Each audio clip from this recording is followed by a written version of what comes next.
मित्रांनो, जर का मी तुम्हाला असं म्हटलं की एका सिंगल इन्स्ट्रक्शनवर किंवा एखाद्या सिंगल प्रॉम्प्टवर तुम्हाला जसं हवं तसं डिझाइन क्रिएट करून भेटेल का? तर उत्तर आहे येस. येस मित्रांनो, हे पॉसिबल आहे फिग्माच्या फिग्मा मेक या नव्या एआय टूलमुळे. फिग्माने एक नवीन एआय टूल लॉन्च केलेला आहे, डेव्हलप केलेला आहे फिग्मा मेक. याच्यामध्ये तुम्हाला इन्स्ट्रक्शन देऊन किंवा प्रॉम्प्ट देऊन तुम्हाला जसं हवं तसं डिझाइन क्रिएट करून घेता येतं. त्याच्यामध्ये क्लिकेबल प्रोटोटाइप सुद्धा क्रिएट करून घेता येतं आणि एंड युजरला ॲक्च्युअल युजर एक्सपिरियन्स तुम्हाला देता येतो. याच टूलबद्दलची माहिती या व्हिडिओमध्ये आपल्याला आज घ्यायची आहे. पण यासोबतच या टूलसोबतच काही प्रश्नसुद्धा तयार झालेले आहेत मित्रांनो. फिग्मा मेक हे खरंच डिझायनरसाठी गेम चेंजर टूल ठरेल का? या टूलमुळे UI डिझायनरचा किंवा UX डिझायनरचा जॉब धोक्यात आहे का? हे आणि अशा प्रकारच्या प्रश्नांची उत्तरं सुद्धा या व्हिडिओच्या माध्यमातून आपल्याला पाहिजे. चला मित्रांनो, या व्हिडिओला सुरुवात करूया. याच्यापूर्वी जर का तुम्ही चॅनलमध्ये पहिल्यांदा आला असेल तर चॅनलला लाईक करा, सबस्क्राईब करा आणि शेअर करा तुमच्या अशा मित्रांसोबत ज्यांना UI UX फील्डमध्ये करिअर करायचं आहे आणि UI UX म्हणजे काय हे मराठीतून समजून घ्यायचं आहे. चला मित्रांनो, स्टार्ट करूया.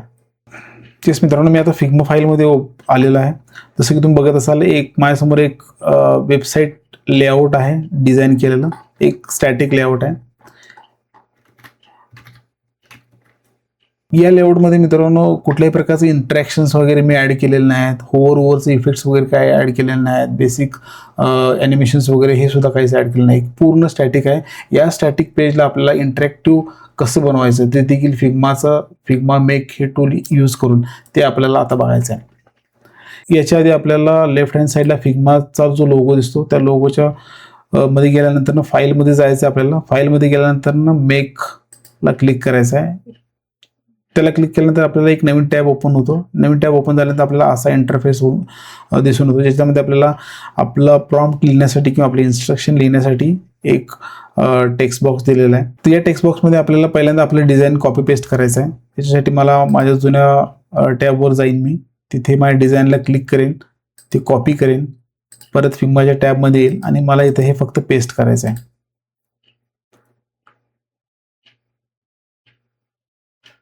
तर डिझाईन हे पेस्ट झालेलं आहे. पेस्ट झाल्यानंतर आपल्याला इन्स्ट्रक्शन द्यायचं आहे. मला ॲक्च्युली या डिझाईनला या पेजला इंटरॅक्टिव्ह बनवायचं आहे, त्यामुळे आपल्याला त्याच्या हिशोबाने आपल्याला प्रॉम्प्ट द्यायचा आहे.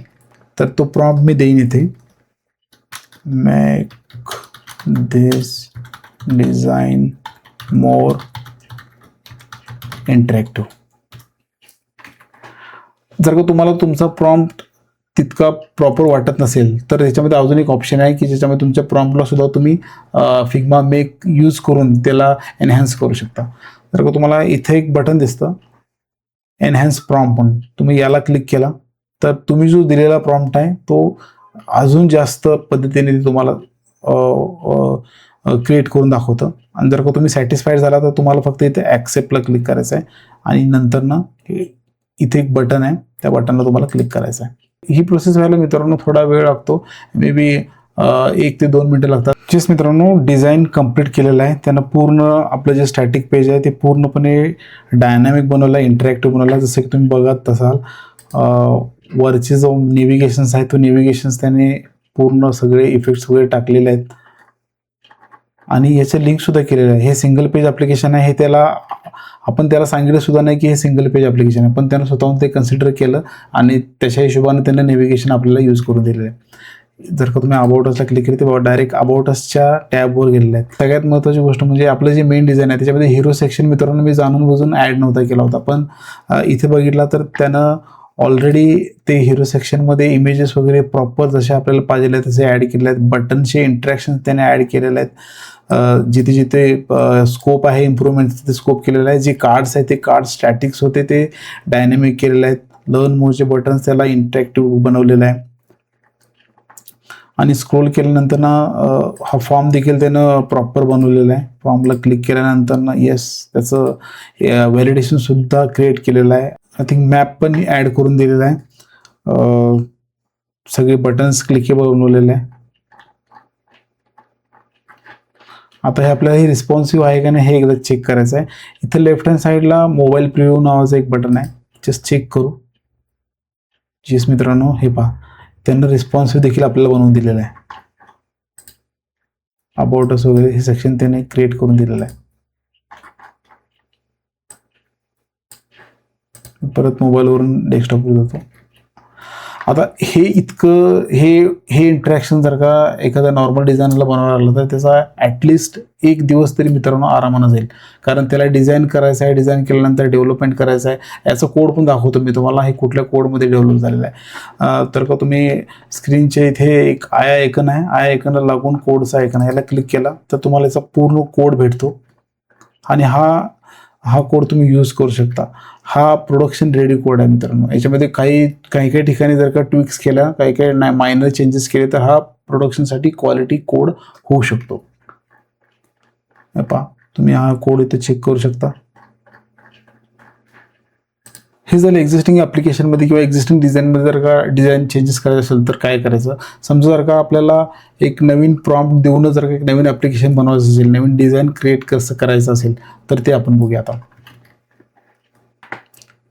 मी आता परत फिग्माच्या फाईलमध्ये आहे. एक नवीन फाईल आपल्याला क्रिएट करावं लागेल. फाईलमध्ये गेलो, न्यू म्हटल्यानंतर मेकला क्लिक केलं. मेकला क्लिक केल्यानंतर ना एक नवीन टॅब ओपन झाला. परत तो सेम इंटरफेस आपल्यासमोर ओपन झाला. इथे आपल्याला आपला जो प्रॉम्प्ट आहे तो पेस्ट करायचा आहे. याच्यामध्ये मी लिहिलेलं आहे की क्रिएट, मला मोबाईल ॲप्लिकेशन हवं आहे ज्याच्यामध्ये मराठी UI UX लर्निंगसाठी ऑनबोर्डिंग स्क्रीन मला हवं आहे. त्याच्यामध्ये कोर्स लिस्ट पाहिजे आहे, लेसनचे डिटेल्स पाहिजे आहे. जसं तुम्हाला जसं पाहिजे जेवढे फीचर्स तुम्ही त्याच्यामध्ये जेवढं होता येईल तेवढं डिस्क्रिप्टिव्ह जर का कंटेंट दिला तर तेवढं चांगल्या पद्धतीने डिझाईन ते आपल्याला जनरेट करून देतात.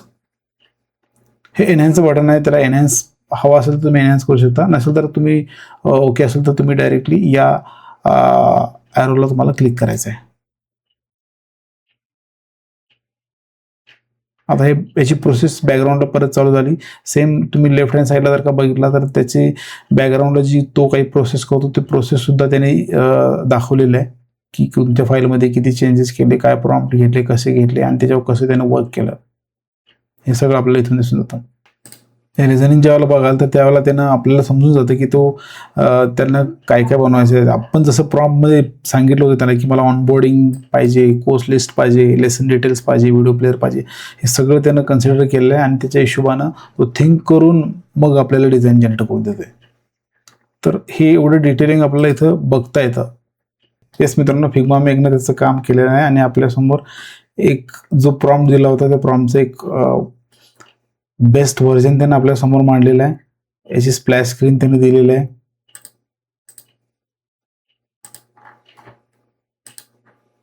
इथून स्किप करू शकता. बेसिकली स्किप केल्यानंतर ना येस हे पहा मित्रांनो, त्याने सर्चसाठी एक सर्च बॉक्स दिलेला आहे. हे फिल्टर सुद्धा त्याने आपल्याला एक करून दिलेलं आहे आणि जसं ॲप्लिकेशन दिलेलं आहे जसं आपण त्याला जसं प्रॉम्प्टमध्ये सांगितलं आहे त्याच्या हिशोबाने त्याने बनवलेलं आहे. ह्याच्यामध्ये सगळे त्याने हे जे काही कोर्सेस असते ते कोर्सेस सगळे दिलेले आहेत आणि सगळ्यात महत्त्वाचं म्हणजे हे सगळं मराठीमधून दिलेलं आहे. त्याला आपण कॉन्टॅक्ट दिला होता मराठी, तर त्याने पूर्ण ॲप्लिकेशन मराठीमधून बनवलेलं आहे. प्रगती काय आहे ते डॅशबोर्ड दिलेलं आहे आपल्याला. कोर्सेस काय आहेत, कोर्सेस दिलेले आहेत. मेन पेजमध्ये काय काय असणार आहे ते दिलेलं आहे. त्याच्यामध्ये फिल्टर्स असतील तर फिल्टर्स दिलेले आहेत. अमेझिंग मित्रांनो. अशा पद्धतीचं डिझाईन जर का नॉर्मल UI डिझायनरला करायला तर त्याला किती वेळ लागेल याचा थोडासा विचार करा. याच्यामध्ये पण काही अजून गोष्टी आहेत त्याच्यामध्ये आपल्याला ट्विक करायचे आहेत. तर आपला प्रॉम्प्ट कसा आहे हे खूप इम्पॉर्टंट आहे. त्या टूलला आपण जेवढं कॉन्टॅक्ट चांगला देऊ तेवढं चांगलं डिझाईन आपल्याला ते जनरेट करून देणार मित्रांनो. अमेझिंग. व्हिडिओ प्लेअर पण दिलेला आहे इथे. येस तर मित्रांनो, आता फिग्मा मेक हे फीचर UI डिझायनरना किंवा UX डिझायनरना खरंच गेम चेंजर असू शकेल का? हो, त्याचं उत्तर आहे मित्रांनो हो. कारण नक्कीच याच्यामुळे UI UX डिझायनरचा खूप टाईम वाचणार आहे.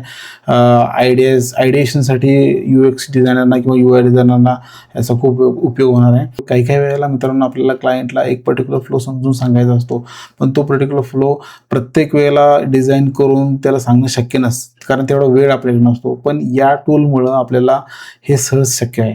त्याच्यामुळे याचे फायदे पण भरपूर आहेत. सगळ्यात मोठा पडलेला दुसरा प्रश्न म्हणजे UI UX डिझायनरचा जॉब याच्यामुळे जाणार आहे का? तर याचं उत्तर आहे मित्रांनो, माझ्या मते तर याचं उत्तर नाही आहे. कारण फिग्मा किंवा फिग्मा मेक किंवा दुसरं कोणतंही AI जर टूल जरी आलं तरी ते टूल आपल्याला काय करणार आहे, ते टूल फक्त आपल्याला आपण जे सांगल त्याच्या हिशोबाने आपल्याला ते डिझाईन बनवून देणार आहे. मग त्याच्यामध्ये ते ऑप्शन्स देणार आहे आपल्याला. पण समजा फॉर एक्झाम्पल त्या टूलने आपल्याला 1-2 ऑप्शन बनवले, आपण सांगितले की या कॉन्टेक्स्टच्या हिशोबाने 2 डिझाईन मला बनवून दे, तो बनवून देईल. 2 काय 3, 4, 5, 10 ऑप्शन देईल आपल्याला.